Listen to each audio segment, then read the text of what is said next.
So as it would seem, things have come full circle as far as the love triangle of Trump, Hillary, and Obama,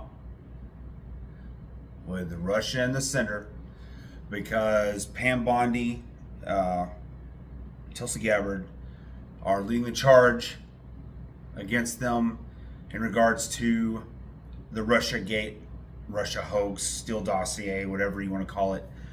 So stick around.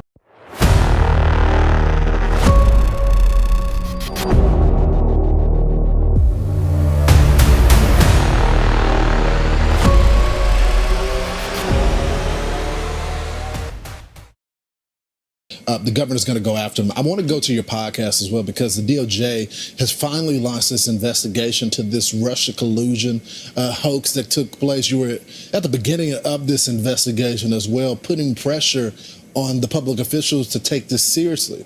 You recently covered it on your new podcast. Let's watch it.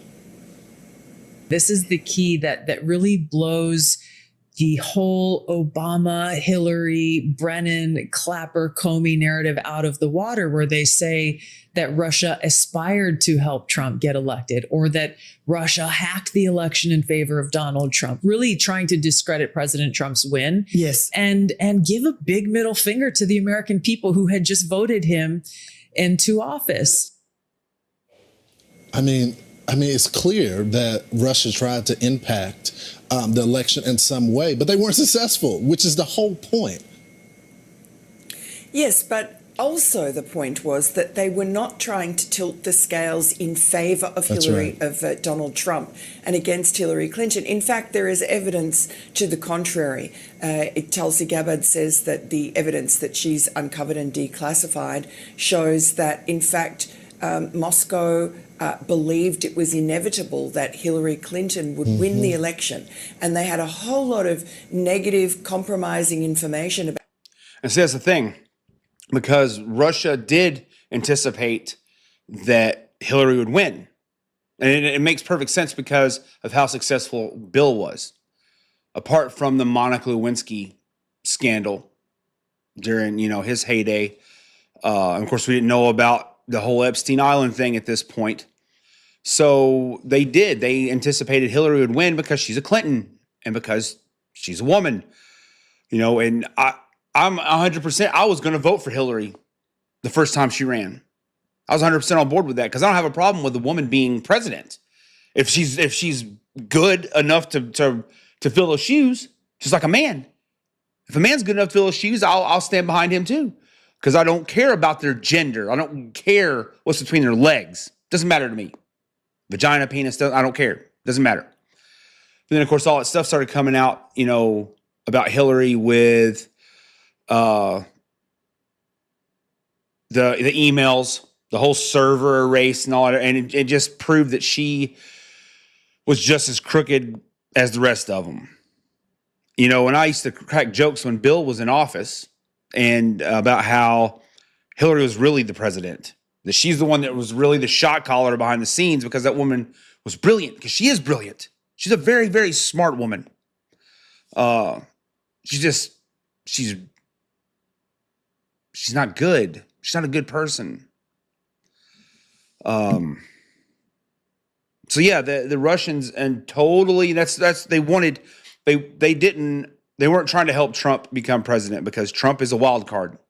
They've said it multiple times. A lot of people said about him. That's one of the main problems they have with Donald Trump, is because he's not part of their group. When he left the Democratic Party and he took all their plans and ideas with him, because you can go back and find the footage where Hillary's talking about building a wall and Bill's talking about putting up barriers and how hard they need to be on them and finding them and putting them in these different types of confinement areas and shipping them out, but keeping the ones here that aren't criminals and making them pay a hefty fine and making them learn English, stuff like that. But Trump took all their plans and ported them over. So they weren't happy with that. They didn't like that. It very much upset them. That's their main problem with Trump. Trump is not any more of a threat to democracy than the Democratic Party is, who has subverted democracy multiple times in the last couple of years. They lied about Joe Biden and his mental well-being, while other people behind the lines, behind the curtain, paying attention to the man behind the curtain, or the people behind the curtain, man, woman, whichever, because that's where the Grand Wizard is. Behind Mr. Sleepy Joe. But yeah, they didn't want Trump to win. They had no desire for him to win the election. They wanted Hillary to win because they had dirt on her. They knew that the Steele dossier was BS. They probably know about her emails, the tens of thousands of emails that she deleted. I cracked a joke too that that's where the Epstein files went. But they knew about all that. They're savvy to that crap. Even though that there was a horrible failed attempt on the Russians' part, and they're hacking, whatever, which Russian hackers are pretty damn good. So the fact that they failed as miserably as they did is kind of shocking. Excuse me. But yeah, they had no desire for Trump to win because they didn't know what he was capable of. And now they know what he's capable of. That man does not give a shit. Period. And in some respects, that is good. In some situations, in some theaters, that is how he needs to be. That's how he needs to operate. In others, not at all. He needs to care. He oversteps some lines that there should never be a blur there. But anyways, about Hillary Clinton, including about her supposed psychological problems, that they planned to withhold from before the election, but launch on her to ruin her presidency after the election. So, as Tulsi Gabbard points out, it is crystal clear and logical that if Russia was trying to help Donald Trump, they would have dumped all their negative information before the election. And what this Russiagate lie did was discredit Donald Trump's 2016 win. It delegitimized his presidency, and it really sabotaged and crippled the rest of, most of his term. Yeah, they just wanted chaos, and we gave them the chaos that they wanted. You're going to cover more of that on Pod Force 1 on your podcast, and that's going to come out with Tulsi Gabbard tomorrow. So yeah, in regards to the current events now, is with the Russia conspiracy hoax and the Steele dossier, Pam Bondi has convened a grand jury and is investigating several members of President Obama's cabinet that knew about the possibility, and there was a lot of evidence moving towards Hillary and this whole Russian collusion thing that was supposed to be happening with Trump and Putin being absolute garbage. And there was actually more evidence stacking against Hillary that she was, in fact, fabricating this entire thing. The Steele dossier, was suspected to be fake. But the FBI, Obama's FBI, chose, under Obama's direct guidance, to not investigate the leads pointing towards Hillary and the hoax that she was creating, but to go after Trump with zero evidence. There was nothing tying Russia and Putin to Trump, but they still chose to not investigate Hillary and to go after Trump. So obviously it's politically motivated. And these are people that Obama appointed. Launching a grand jury investigation into members of the Obama administration over the alleged conspiracy to tie President Trump to Russia during the 2016 election. White House confirming the move, saying following the compelling case outlined by DNI Director Tulsi Gabbard, the administration remains committed to conducting a thorough investigation. It was not clear at this time whether the grand jury would be based in heavily Democratic Washington, D.C. Attorney General Pam Bondi tells the Department of Justice to open a grand jury investigation into officials from the Obama administration, and that includes the former president himself. It's focused on how they handled intelligence about Russian interference in the 2016 election. Director of National Intelligence Tulsi Gabbard claims recent declassified documents show a, in her words, treasonous conspiracy. The Hill's Zach Schoenfeld has his ears and eyes on the courts at all times.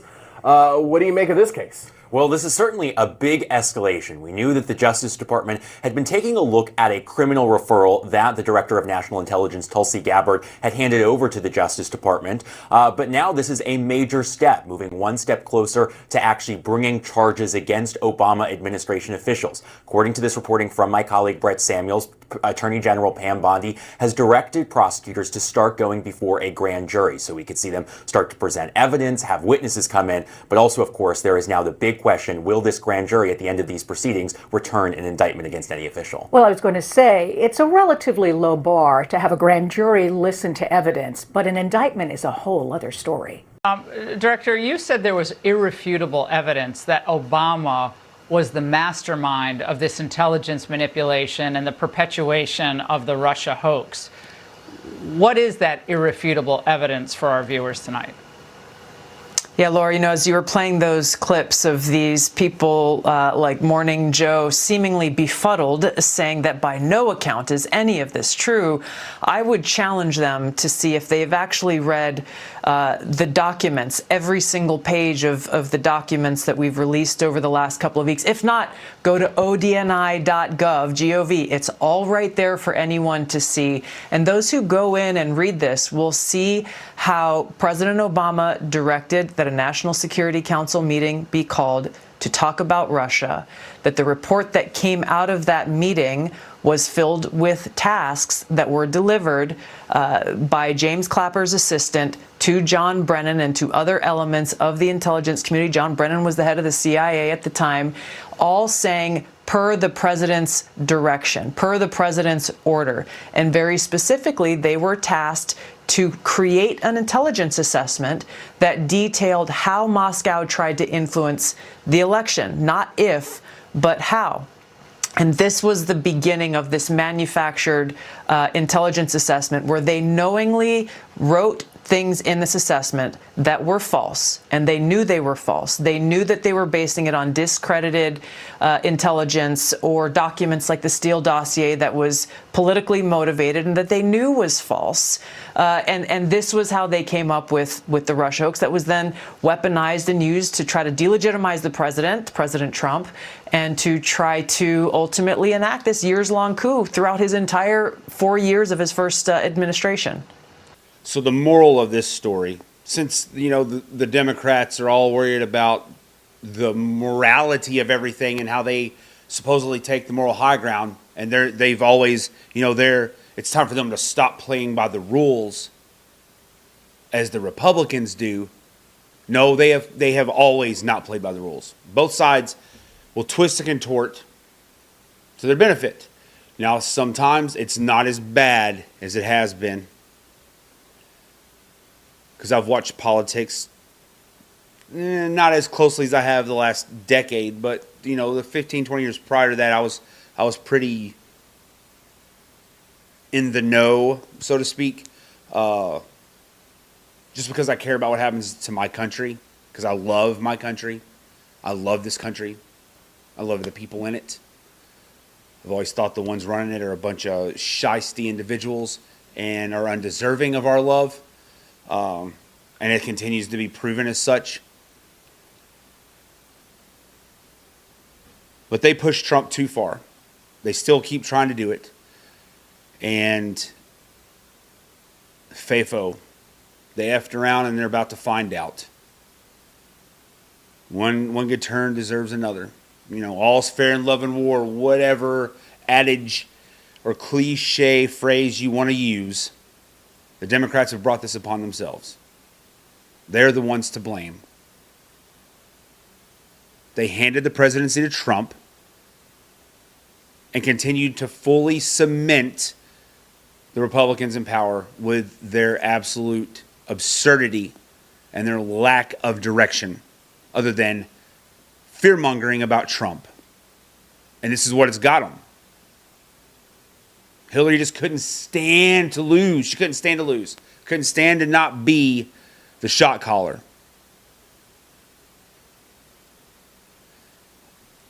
Now, will anything ever come of this? I highly doubt it. I highly doubt it. But everything that they have coming at them, they fully deserve, as far as I'm concerned. And I don't believe for one second Trump doesn't know, and he's just as, out of it and as informed as the American public is. No, he knows. I mean, he's the president of the United States. He appointed the people, his cabinet, for a reason. Now, are they taking the initiative? Oh, hell yes, they are. But they already knew. They already had their orders. And they were already in support of it anyways. Trump doesn't have to twist anybody's arm. I love how people like to say that he's stupid, that he's an imbecile, that he's like Joe Biden. That they're not even in the same universe. He learned his first time what he needed to do the second time. And he's implementing that with exemplary fashion. So, Democrats, it's your fault. Blame yourselves. You guys need to have accountability for the first damn time in all of this. I would love to see Hillary go to prison. Would love it. Or Obama or anybody. Whoever was involved. Just as if, anyone on that Epstein's list, the client list, did those horrific acts to those little girls. They need to be taken out of their positions of power, removed, and held accountable to whatever degree the law calls for. I used to, before Trump came onto the scene, it was just a bunch of trash talking, a little bit of dirt slinging, little mud slinging from these officials, especially during campaign season. And it has gotten far beyond that. People are actually committing acts of treason. Trump is not the ultimate threat to our republic and our democracy. That I do not co-sign. I don't co-sign that. But anyways, everyone's going to draw their own conclusions. Everyone's an expert. I'm by far not an expert. I just have my opinion and my views. I'm a person. I am an observer, and yeah. So think what you will, feel how you feel. Please like, share, and subscribe, and comment, please. I love some feedback on these videos, and until next time, let your heart drive you, but your mind guide you.